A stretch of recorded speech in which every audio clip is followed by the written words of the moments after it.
Saudações, pessoal! Então, sem mais delongas, iniciando aqui comentários a respeito da óptica geométrica, na forma como tradicionalmente esse conteúdo ele é abordado em muitos cursos de ensino médio ao longo do Brasil, em especial nas escolas públicas, ok? Porque em diferentes contextos escolares, dá para se fazer abordagens mais aprofundadas, o que não é a nossa intenção aqui neste vídeo, ok?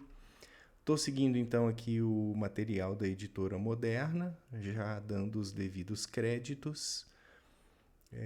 Esse material você vai conseguir fazer o download dele lá no meu site, através do link na descrição ou lendo o QR Code que eu devo deixar aqui na tela após a edição do vídeo.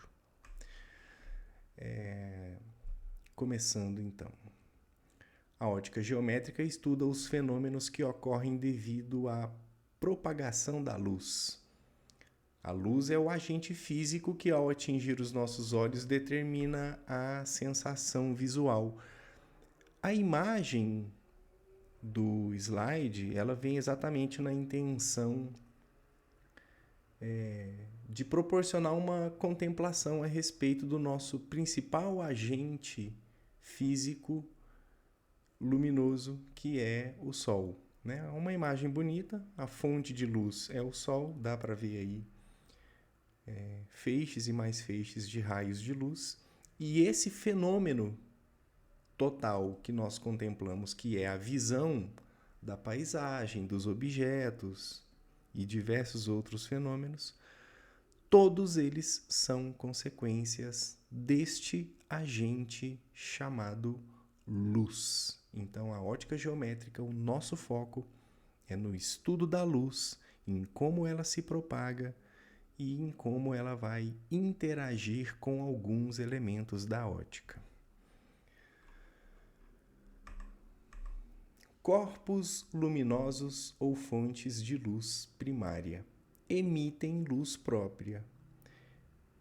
Bom, nesse contexto, poderíamos pensar em todos os objetos que emitem luz, ou seja, são luminosos. A tela do seu celular, neste momento, se você estiver me acompanhando pelo celular, o seu monitor de TV, uma lâmpada acesa, o próprio sol, a lâmpada do poste durante a noite, quando ela está acesa, uma vela acesa, que é o caso do exemplo da imagem que ilustra esse slide. Todos esses contextos em que o objeto está emitindo luz, eles são classificados como fontes primárias de luz ou também corpos luminosos. Os dois conceitos remetem ao mesmo objeto. No entanto, existem outros objetos em que eles não emitem luz, o que é a imensa maioria dos objetos ao nosso redor, E poderíamos aqui gastar dias e dias mencionando objetos que não emitem luz, A garrafa, o fone de ouvido, enfim, sua mesa, a lua. É importante fazer esse comentário, uma vez que a lua ela não emite luz própria, ela está refletindo a luz que chega nela pelo sol. As casas, os muros, a grama, o portão, o telhado, o pássaro, as antenas, as nuvens, o saco de lixo, enfim, as pessoas, as cortinas, todos esses objetos do nosso contexto são objetos que são corpos secundários de luz, uma vez que eles apenas reenviam, refletem a luz que chegam neles por meio de outras fontes, que são as primárias. Isso quer dizer, então, que você consegue ver essas casas porque existe luz do sol chegando nessas casas e elas refletem, reenviam essa luz proveniente de uma outra fonte. Elas não estão emitindo a própria luz. Continuando, fonte puntiforme, eu quero que esse conceito te lembre a ideia de ponto, tá? Então, quando eu digo puntiforme, é na ideia de ponto. Isso significa que no ponto, considerando aspectos geométricos, as dimensões são desprezíveis, não importa, é um pontinho, comparadas às distâncias que separa de outros corpos. Fontes puntiformes são quando as dimensões de uma fonte são consideráveis. Ela é uma fonte de luz extensa. Então fica aqui a distinção entre uma e outra, tá? Fonte puntiforme, as dimensões não importa. Fontes de luz extensa, as dimensões elas já são consideráveis.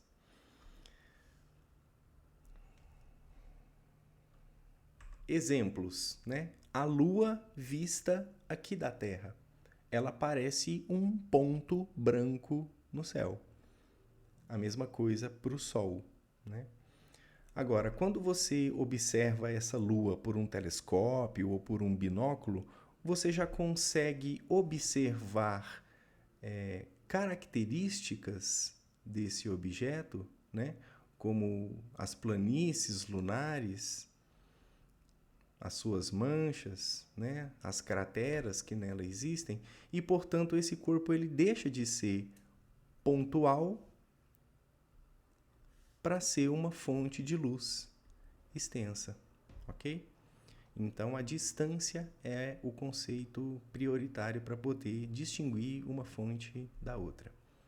Continuando, agora um comentário a respeito de luz monocromática. O conceito de luz monocromática, a ideia de mono é de uma cor só, tá? E aqui a ideia de cromo, de cor. Então, monocromática, luz de uma cor só. Agora, a luz policromática, né? Vários outros conceitos na palavra, na língua portuguesa. Tem o conceito de poli, significa vários, né? Resultante da composição de luz de cores diferentes. Aqui pode ser duas ou mais, tá? Já seria policromático. Essas duas distinções aqui serão muito importantes, em especial na definição da cor que a gente enxerga os objetos, tá? Aqui a imagem ela vem exemplificando. Nós temos aqui em branco, né, uma luz branca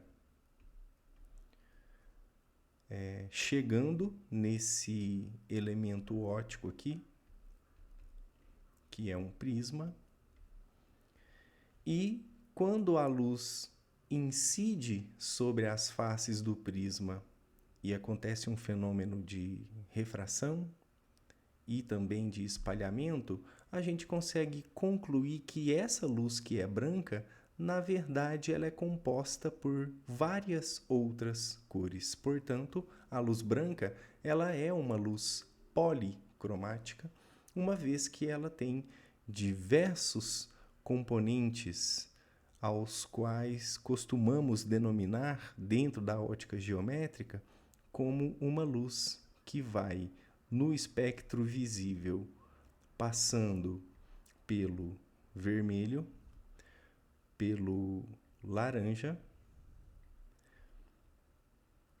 Essa luz passa também pelo amarelo. Eu estou escrevendo aqui as cores para você na ordem dos seus comprimentos de onda, tá bom? Vermelho, laranja, amarelo, temos aqui verde, o azul,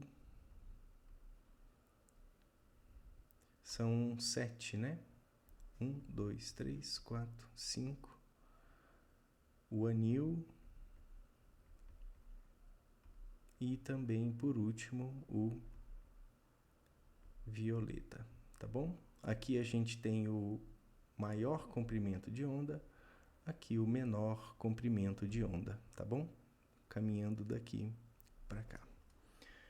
Em sala de aula eu levo o prisma e consigo mostrar para vocês em algum intervalo a decomposição da luz branca nos seus componentes policromáticos, tá bom? Dentro da ótica geométrica, também abordamos o conceito de ano-luz. Cuidado com a pegadinha. Aqui, o equívoco ele pode morar dentro do nome do próprio conceito, tá? Como a ideia de ano nos remete à ideia de 365 dias, naturalmente somos levados a pensar que isso daqui é uma ideia de tempo, o que está completamente errado. Ano-luz é uma medida, na verdade, de distância que a luz percorre no vácuo em um ano terrestre. Então, não relacione a ideia de ano-luz com tempo, e sim com distância. Qual que é a ideia matemática por trás do ano-luz? Então, nós temos aqui o conceito de distância. Ele é igual a velocidade vezes o tempo. Pois bem, qual é a velocidade da luz? Bom, em se tratando de luz, a velocidade é a do elemento mais rápido que nós temos aí no nosso universo, tá? São 3 vezes 10 elevado à quinta. Isso aqui vai dar na ordem de 300 mil quilômetros a cada segundo. E temos também a ideia de tempo. O tempo está aqui, mais precisamente, 365,2 dias. No entanto, essa ideia de tempo ela precisa ser decomposta, uma vez que cada um desses 365 dias, eles possuem 24 horas. E cada uma dessas 24 horas possui 3.600 segundos. Então, fazendo a multiplicação desses três fatores, 300 mil quilômetros, que multiplica 365 vezes 24 vezes 3.600, nós temos então aqui aproximadamente, que é o que esse sinal quer dizer, 9,5 vezes 10 elevado a 12 quilômetros. Uma vez que isso é medida de distância, né? A gente vai fazer assim, ó. Corta esse segundo com esse daqui, a unidade que sobra é a unidade do conceito que nós estamos medindo, beleza? Vamos lá então, abrindo esse número com as suas quantidades de zero, ok? 1, 2, 3, 4, 5, 6, 7, 8, 9, 10, 11... O 9,5 com 11 zeros do lado, né, quilômetros. Lembrando que o quilo na física ainda representa 10 a terceira metros. Então, nós temos aqui 9 trilhões e 500 bilhões de quilômetros. Um número inimaginável para a razão humana, ok? Bom, é isso que tinha para ser comentado a respeito de ano-luz. É um número bastante grande e é a distância que a luz viaja em um ano. A ideia de raio de luz ela é primordial no estudo da ótica geométrica. E nós vamos fazer uma representação minimalista desse raio de luz para que nós consigamos traduzir um elemento da natureza para um aspecto geométrico que nós vamos conseguir estudar na física. Então, os raios de luz serão linhas orientadas que indicam a direção e o sentido de propagação da luz. Literalmente, uma flecha ou uma seta um vetor, se é que você já estudou isso na física. Isso vai ser um raio de luz. No entanto, o feixe de luz, ele será o conjunto de vários raios de luz, tá? 2, 3, 4 ou até infinitos raios de luz.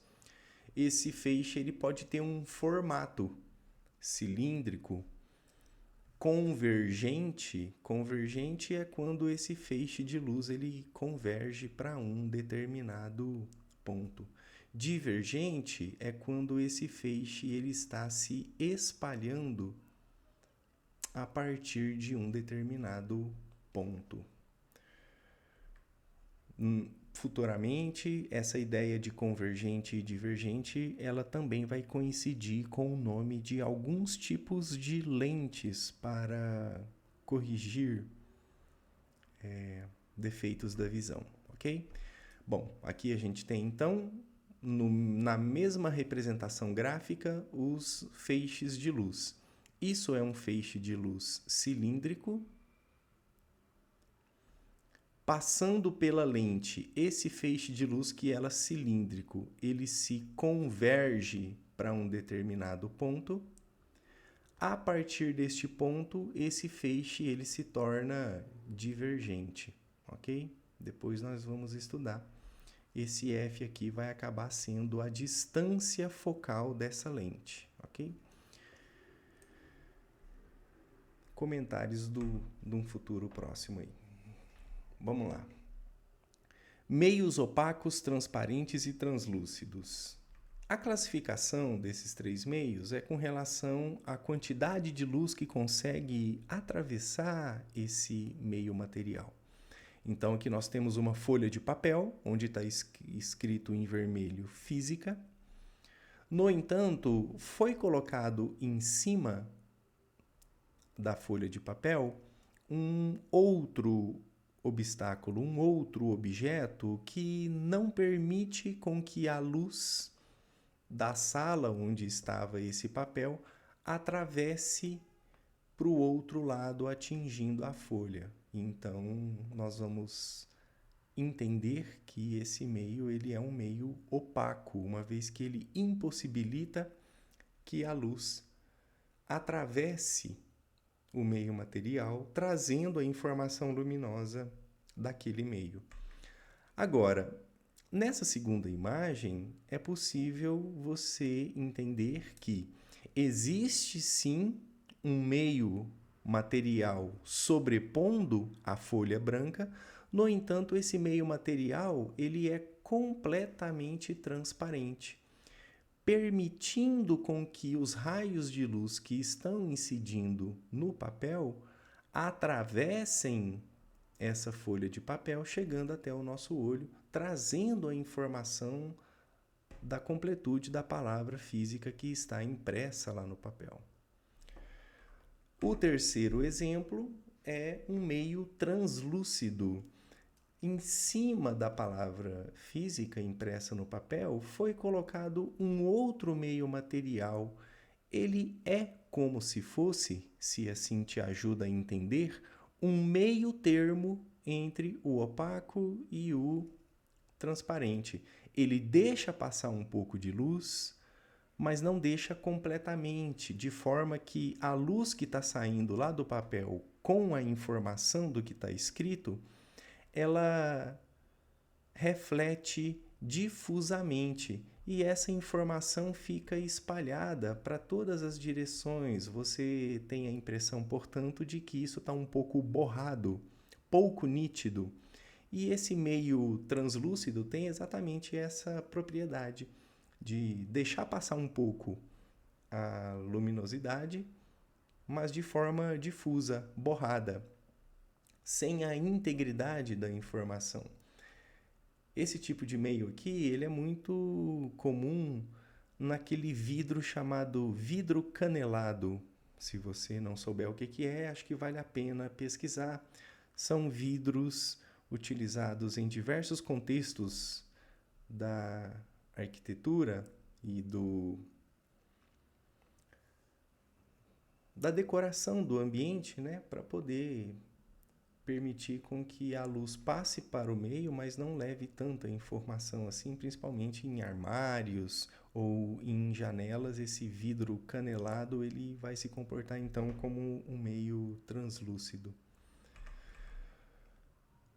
Princípio de propagação retilínea da luz. Esse princípio ele é importante porque, então, dentro do contexto da ótica geométrica, nós vamos considerar que nos meios transparentes e homogêneos, então, nos meios homogêneos, nós vamos ter aqui uns meios que têm a mesma densidade, a mesma temperatura,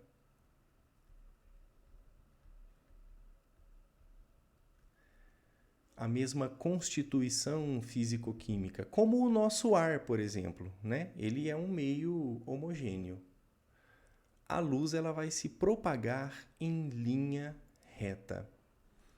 Bom, aqui nós temos então dois exemplos ilustrativos da luz se propagando em linha reta, né? Nos dois exemplos, então, nós temos feixes de luz mostrando que no ar, que é um meio homogêneo, a luz se propaga em linha reta, ok?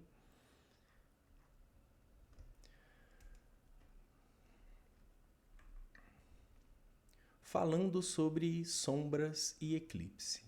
Bom, as sombras, é importante ressaltar que a sombra ela é um elemento da física onde você vai ter a junção de alguns fatores.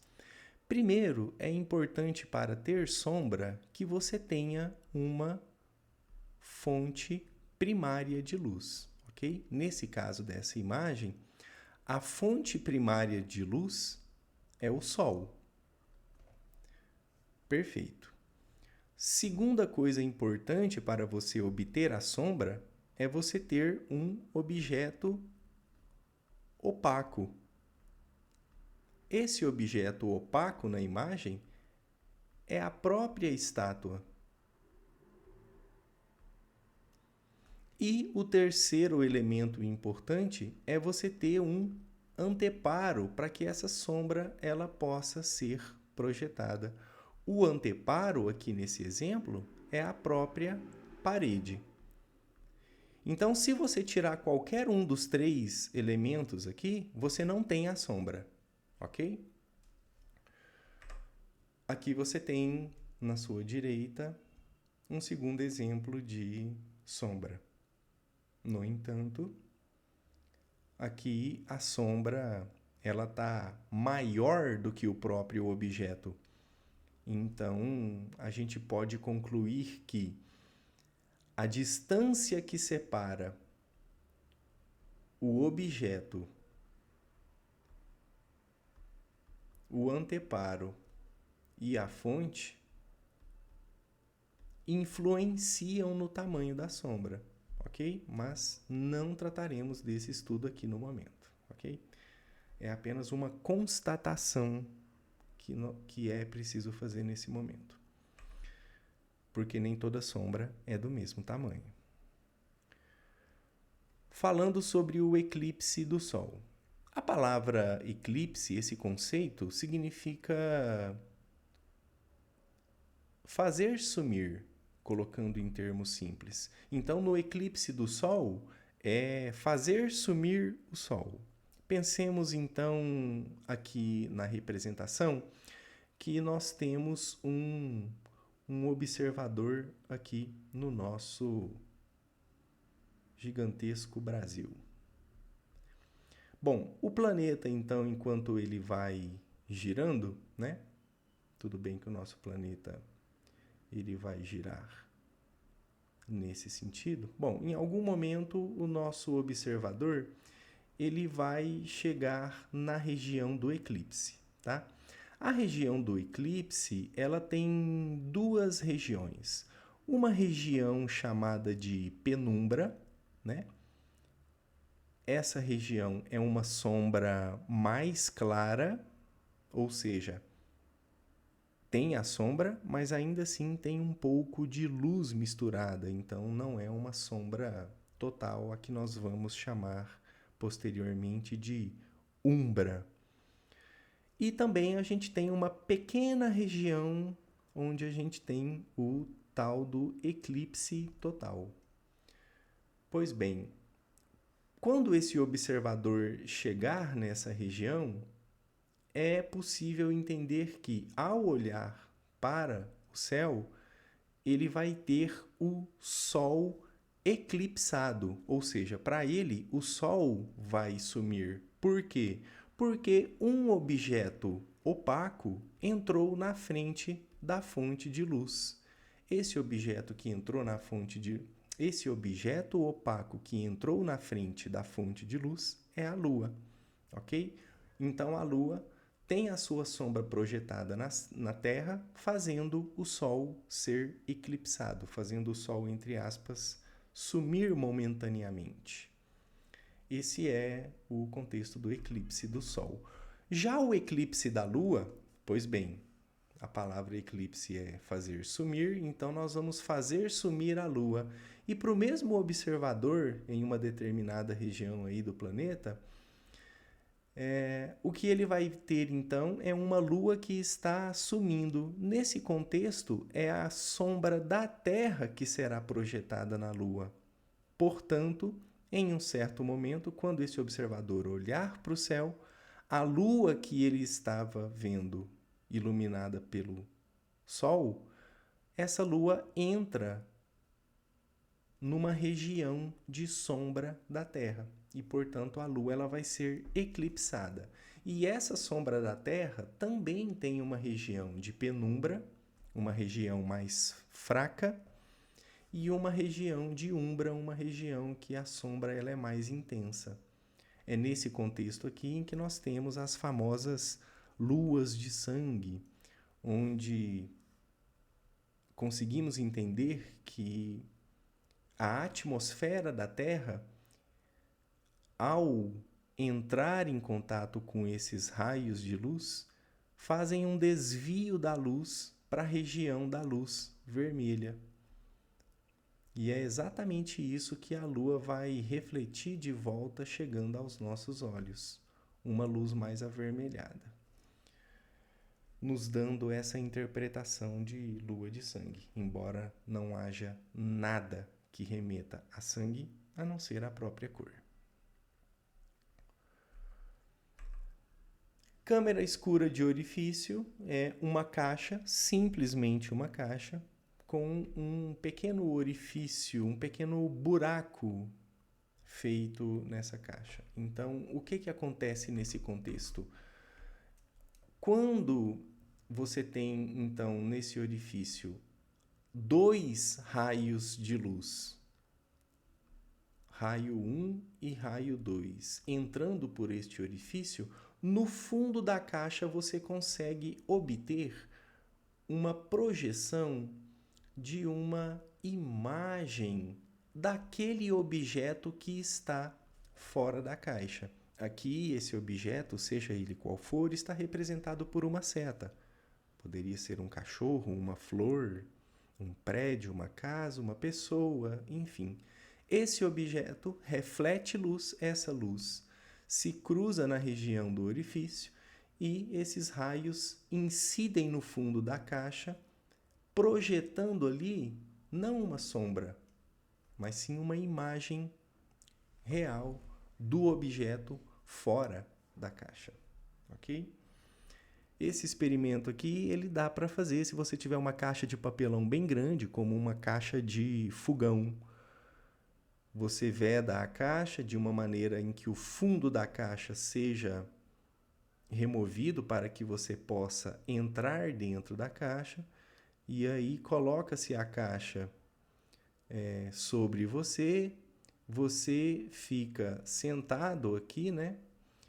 E olhando para o fundo da caixa, por esse pequeno orifício, você consegue ver aqui uma projeção da imagem dentro da caixa, tá? Veda bem aqui a caixa, com um cobertor aqui embaixo, um pano para não deixar nenhuma luz entrar, e aí você consegue ter aqui um experimento muito legal de ótica para fazer na sua feira de ciências. Aqui nós temos uma relação matemática entre o tamanho da imagem. Perceba, a linha, B' é exatamente as letras que foram utilizadas para se referir ao começo e ao fim da imagem. E A e B é exatamente as letras que foram usadas para se referir ao começo e ao fim do objeto. Então, o tamanho da imagem dividido por tamanho do objeto é igual à distância da caixa, ou seja, a distância do orifício até o fundo da caixa, dividido pela distância que separa o objeto até o orifício, ok?